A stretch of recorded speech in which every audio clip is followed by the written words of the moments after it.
Hoi Esther. Kom eens in. Kom maar. Ah, goeie. Jou bent helemaal in het oranje. Nou, dit is nog niks. Dit is nog niks. Met voetballen dan, als Nederland mij doet, dan ga ik alles oranje. Dus. Het voetballen is al dien, maar jou bent al mooi versierd. Hoor, dus toen check nog eens even een beetje oranje.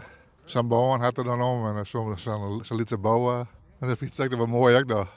En jou dachten, ik blauw nog even zo gewoon rieden. Ja, nou ja, ik zoek het er al heel, maar ja, de wind gewoon niet zijn van, het liep ook wel mooi. Nou ja, dat is echt zo.